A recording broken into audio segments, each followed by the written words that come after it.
Deus em Mateus capítulo 3, versículo 1.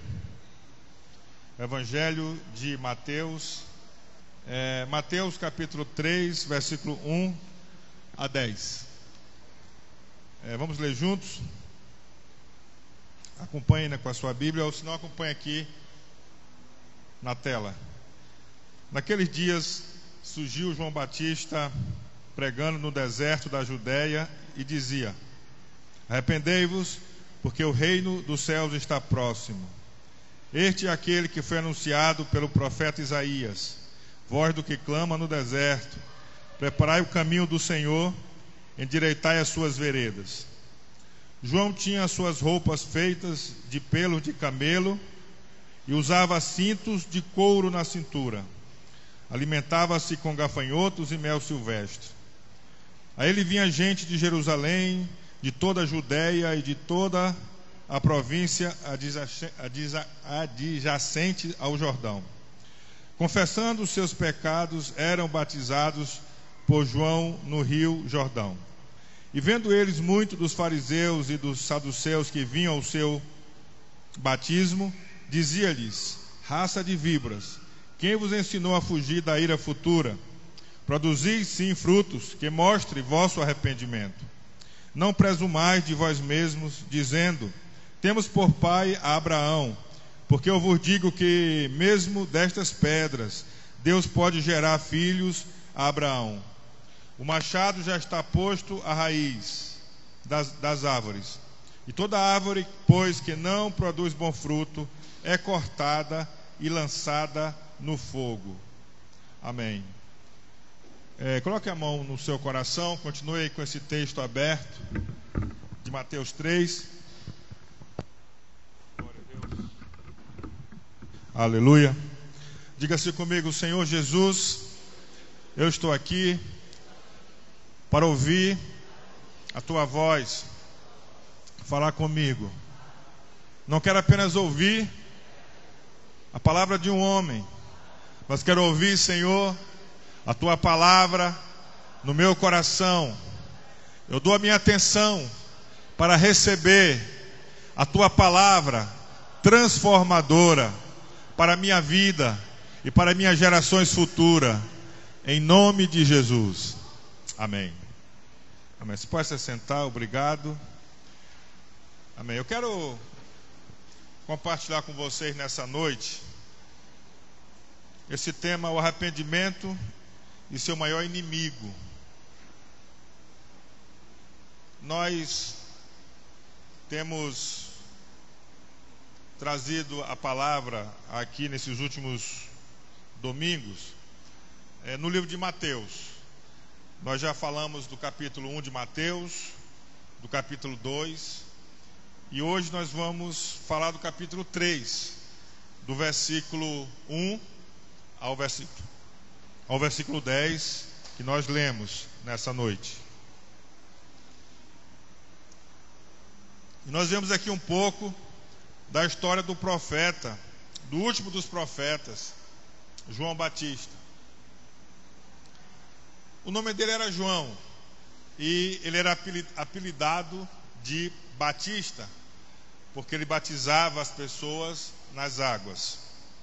E a pregação de João Batista era essencialmente uma pregação sobre o arrependimento.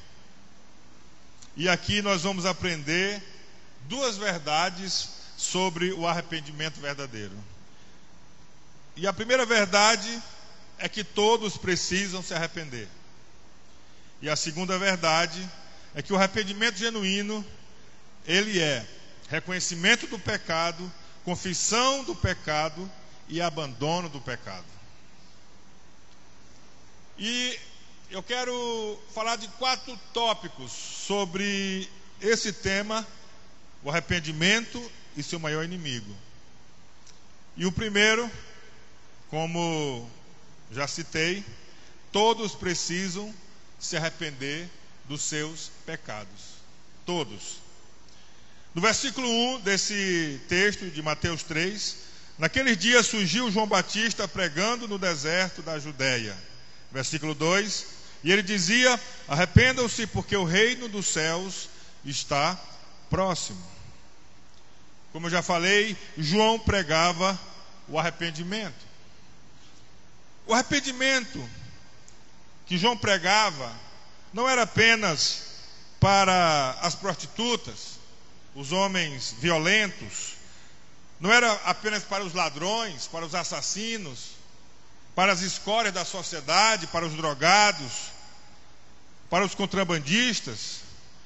Ele não pregava arrependimento somente para esse tipo de pessoas, mas ele também pregava o arrependimento, inclusive, para as pessoas que frequentavam uma igreja, que frequentavam uma sinagoga, que estudavam a Bíblia. E João pregava o arrependimento para todo tipo de pessoas. Como eu já falei, todos precisavam e precisam do arrependimento. A palavra de Deus, ela é clara quando diz em Salmos e Romanos que não há um justo sequer diante de Deus. Diante da verdade, diante da santidade de Deus, não há um justo sequer.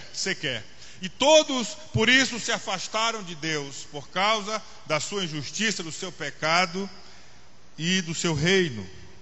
O apóstolo João, que não é exatamente esse, mas um dos apóstolos de Jesus, na sua primeira carta, no capítulo 1, ele diz que se alguém diz que não tem pecado, está pecando duas vezes. Está pecando porque é um pecador, está pecando porque está mentindo.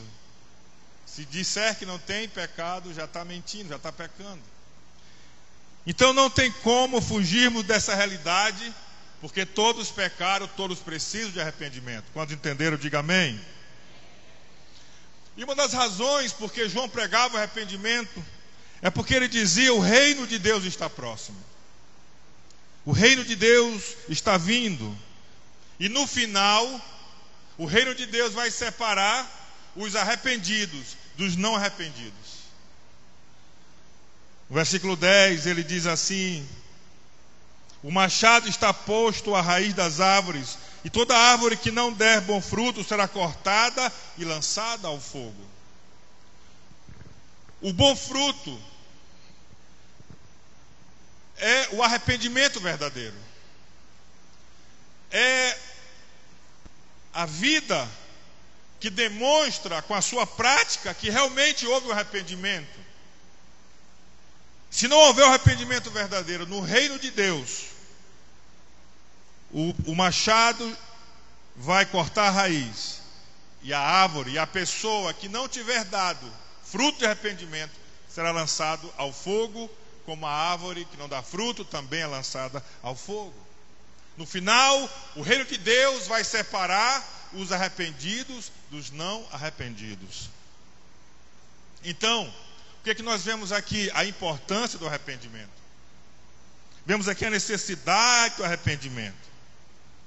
Os não arrependidos verdadeiramente serão lançados para longe de Deus, do fogo eterno, como a árvore que não dá o seu fruto. Então isso é algo muito sério. Diante do fato de que todos nós somos pecadores e que só os verdadeiros arrependidos entrarão no reino de Deus, é muito importante nós sabermos o que é o verdadeiro arrependimento, para que ele possa encontrar lugar em nossa vida, em nosso coração, e não sermos lançados para fora do reino de Deus. Então, o que é o verdadeiro arrependimento? Nosso segundo tópico, são 4. Letra A: o verdadeiro arrependimento é o reconhecimento do pecado. No versículo 5 diz assim: a ele vinha gente de Jerusalém, de toda a Judéia, de toda a região ao redor do Jordão. Todo lugar vinha gente ouvir João. E o que João falava? Qual era a mensagem de João? Arrependimento. Eles vinham para ouvir sobre o arrependimento. E todos que vinham até João ali no deserto eram confrontados com essa mensagem. E eles publicamente, ouvindo a mensagem de João, que era uma mensagem poderosa, que falava aos corações, eles publicamente confessavam os seus pecados e eram batizados por João. Havia uma comoção no coração das pessoas quando João falava, quando João pregava. Por que eles se arrependiam? Porque eles foram convencidos pela palavra de Deus, que João pregava, que eles eram pecadores. A palavra que João pregava entrava no coração de cada pessoa e eles sentiam convicção dos seus pecados. Por isso eles se arrependiam. Como saber se preciso me arrepender? Como você pode saber que você precisa de arrependimento? Se reconhecendo um pecador, como a Bíblia diz. O verdadeiro arrependimento tem um processo inicial. Só podemos nos arrepender se nós entrarmos no processo do verdadeiro arrependimento, que é o reconhecimento do pecado. Primeira coisa, para que alguém passe por um verdadeiro arrependimento, é se reconhecer um pecador.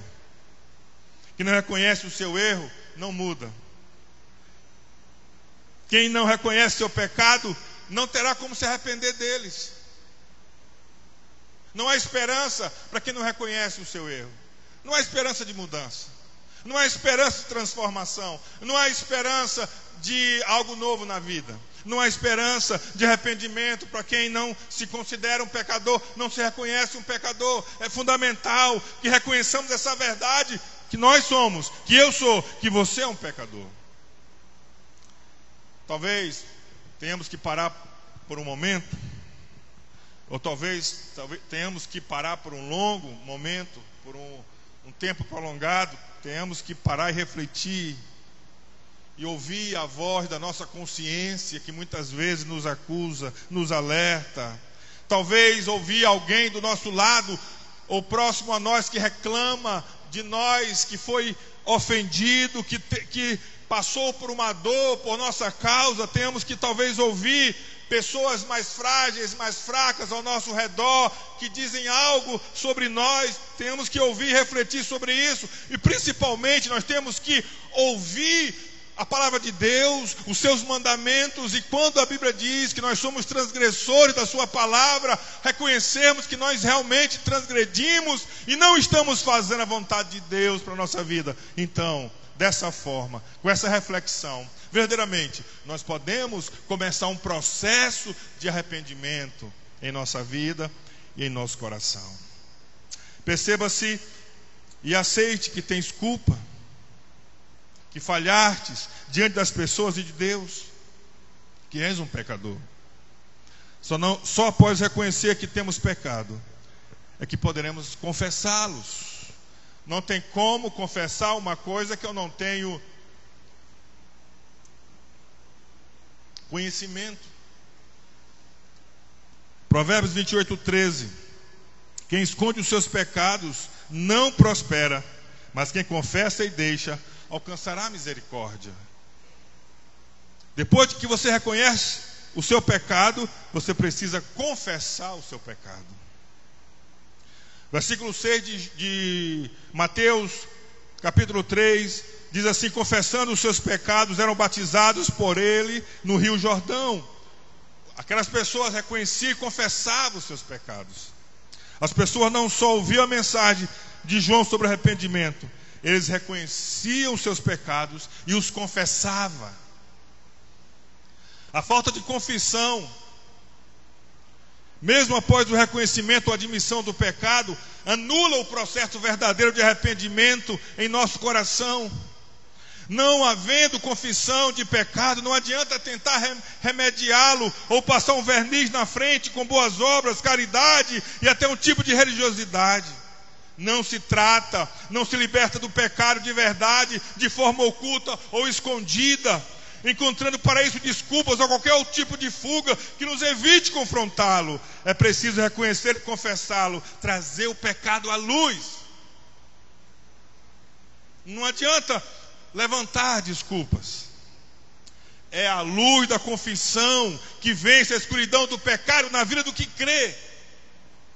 Quando nos humilhamos com a confissão da nossa fraqueza e queda, reconhecemos que precisamos do perdão e do poder de Deus em nossas vidas.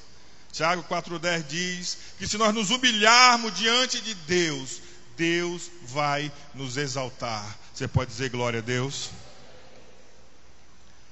Depois que confessamos, vem a terceira parte do arrependimento, o abandono do pecado.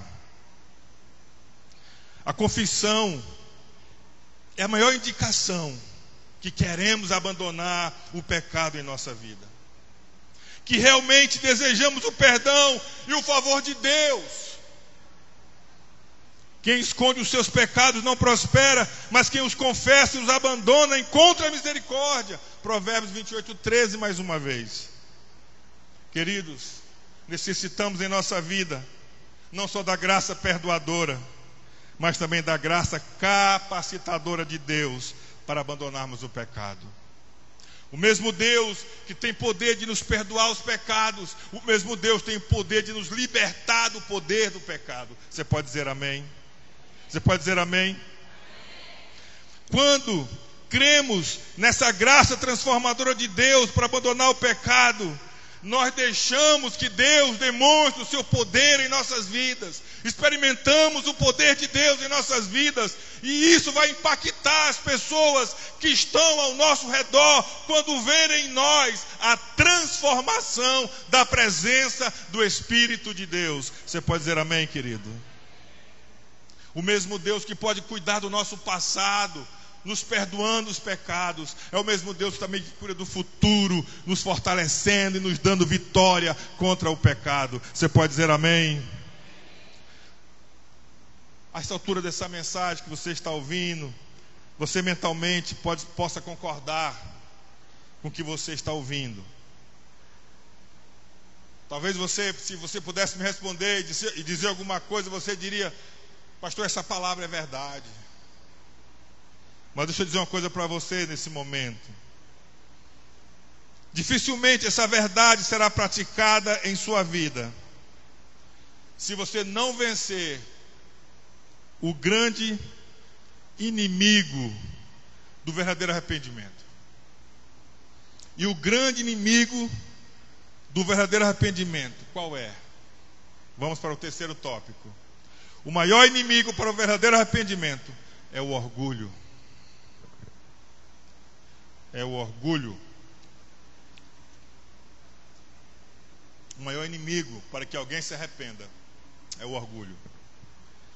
No versículo 8, João diz: deem fruto que mostre o arrependimento. No versículo 9, não pensem que vocês podem dizer a si mesmos, Abraão é nosso pai. Pois eu lhe digo que destas pedras Deus pode fazer surgir filhos a Abraão. João deixou claro que o verdadeiro arrependimento tem seus frutos ou resultados que demonstram isso. O verdadeiro arrependimento gera frutos de transformação, gera frutos de mudança, gera fruto de abandono do pecado. E esses frutos só acontecem na vida de alguém com a prática da obediência humilde diante de Deus e da sua palavra. Quem se achar bom demais, quem se achar uma obra perfeita, quem se achar superior aos demais pecadores, quem se achar melhor do que os vizinhos, quem se achar melhor do que os colegas, os amigos, quem se achar superior, quem se achar uma pessoa que não pode receber nenhum tipo de crítica, é intocável. Quem viver nessa soberba individual do coração não terá condições de experimentar o verdadeiro arrependimento em sua vida. E isso é um fato, queridos. Você pode estar na igreja ou fora da igreja. Esse comportamento, esse coração cheio de orgulho, é um pecado da religiosidade. Achar que não precisa de arrependimento, porque não tem de quê? Pecado. Pecado de quê? Eu não tenho esse pecado, não tenho aquele pecado, não mato, não roubo, não isso, não aquilo. Para quê? Vou me arrepender de quê?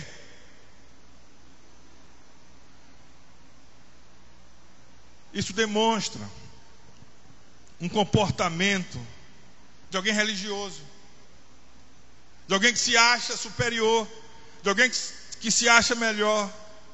Sendo essa pessoa da igreja ou de fora da igreja, ela demonstra o pecado da religiosidade, de uma religiosidade, um orgulho no coração. Queridos, toda vez que não admitimos o pecado, toda vez que resistimos confessá-lo com o desejo de abandoná-lo, demonstramos, volto a dizer, o quanto orgulhosos nós somos. O quanto o orgulho está fincado, enraizado em nosso coração.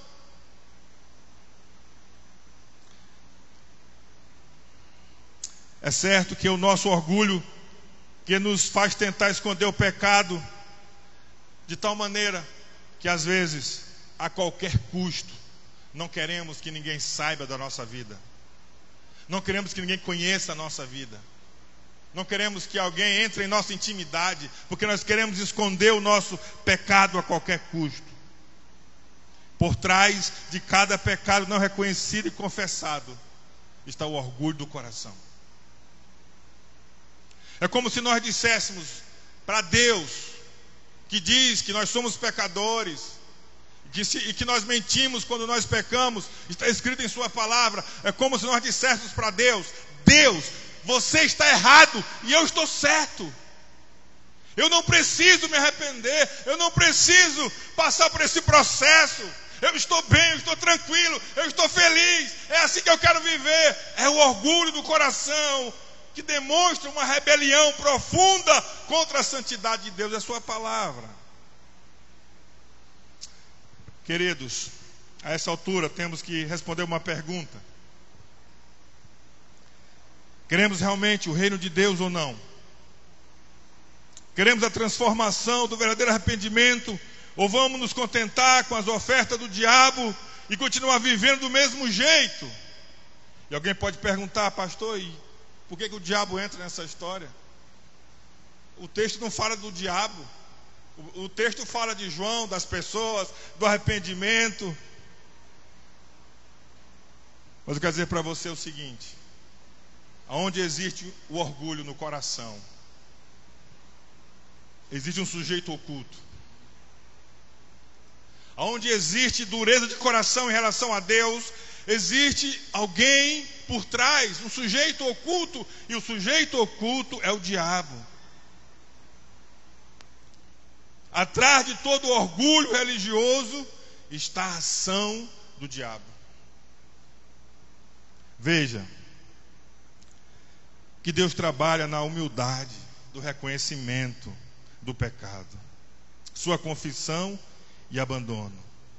O diabo trabalha no orgulho do oculto e da fuga da verdade.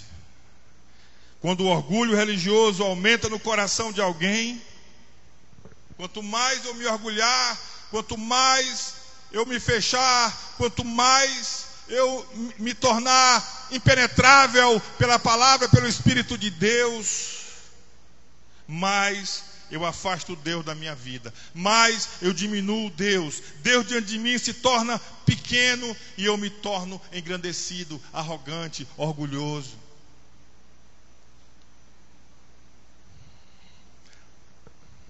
Agora, queridos, quando Deus é exaltado em seu coração, através do reconhecimento, confissão e abandono do pecado, seu orgulho vai diminuindo, seu orgulho vai se acabando, e ele chega até mesmo a morrer em determinado momento.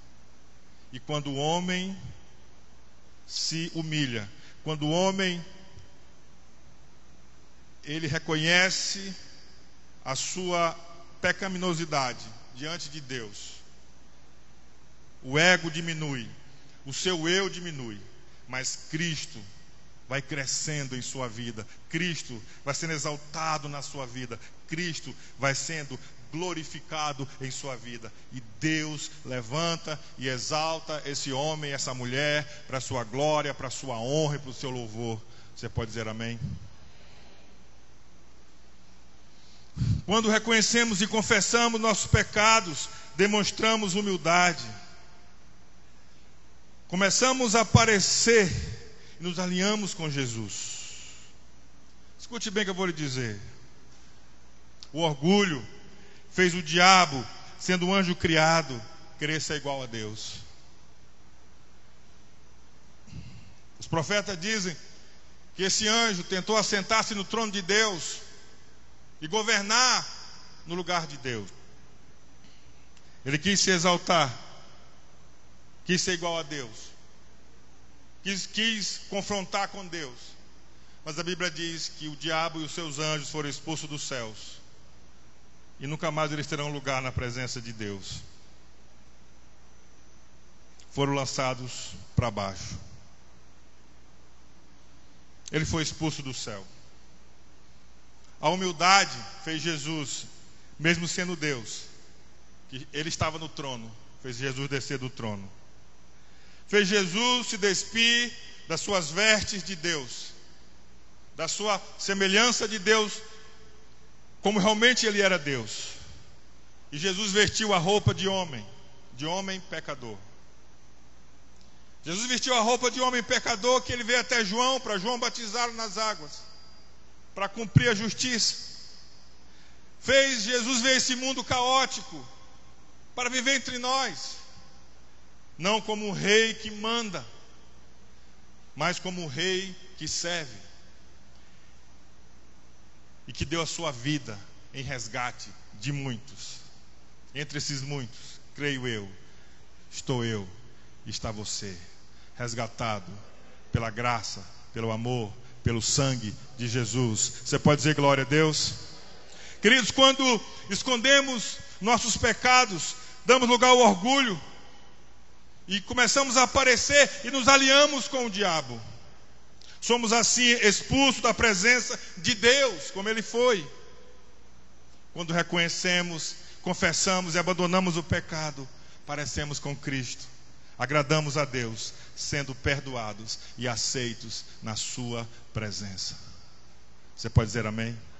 Recebidos como filhos amados de Deus e herdeiro com Jesus de todas as coisas. Você pode dizer glória a Deus?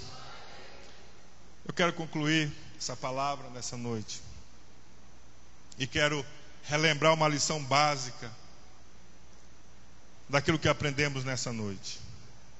Diante de Cristo, diante dele, todos, religiosos e não religiosos, precisam de um verdadeiro arrependimento no coração. Através de Cristo, muitos se tornam aceitos diante de Deus. Porém, diante desse próprio Cristo, muitos serão condenados à separação e ao fogo eterno. Qual é a régua que vai determinar se nós seremos acolhidos como filhos ou desprezados como uma árvore que não dá fruto? Qual é a régua? A régua é que eu e você estejamos vivendo o verdadeiro arrependimento, que reconheçamos o pecado, que confessemos o pecado, que abandonemos o pecado, que humildemente diante de Deus nos coloquemos prostrados, reconhecendo que precisamos do amor dele, da graça dele, do perdão dele, para que dessa forma sejamos purificados, lavados e possamos estar prontos para sermos recebidos no reino de Deus. Versículo 10 diz assim: o machado já está posto à raiz das árvores. Toda árvore que não der fruto será cortada e lançada ao fogo. Irmãos, não adianta nós falarmos. Deus quer ver o fruto do arrependimento. Não adianta eu dizer: eu sou isso, eu sou aquilo, eu faço isso, eu faço aquilo, há 10 anos atrás, há 5 anos atrás, há um mês atrás, não sei o quê. Não adianta simplesmente nós termos folhas, aparência. O Senhor quer ver em nós fruto de arrependimento. João Batista, usado pelo Espírito de Deus, compara o ser humano a árvores. Assim como a árvore que não dá fruto é cortada e jogada para o fogo, o justo juízo de Cristo virá para as pessoas que, ouvindo a mensagem, não dão fruto do verdadeiro arrependimento. Que esse arrependimento verdadeiro seja encontrado no meu coração e no seu coração. Amém? E que nessa hora, se você já se arrependeu, você possa confessar diante de Deus e abandonar o pecado. Que o seu coração seja quebrantado pela palavra de Deus e você reconheça a sua necessidade do perdão de Deus. E que a partir da palavra de Deus, a sua vida demonstre os frutos do arrependimento. Demonstre as obras do arrependimento. Demonstre o comportamento do arrependimento. Não porque você faz uma força extraordinária, mas porque você se coloca à disposição da obra do Espírito de Deus em sua vida.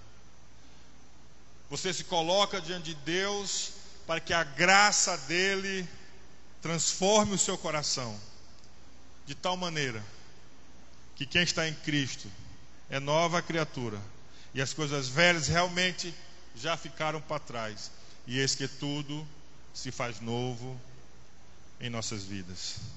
Você pode dizer amém? Vamos ficar em pé nesse momento.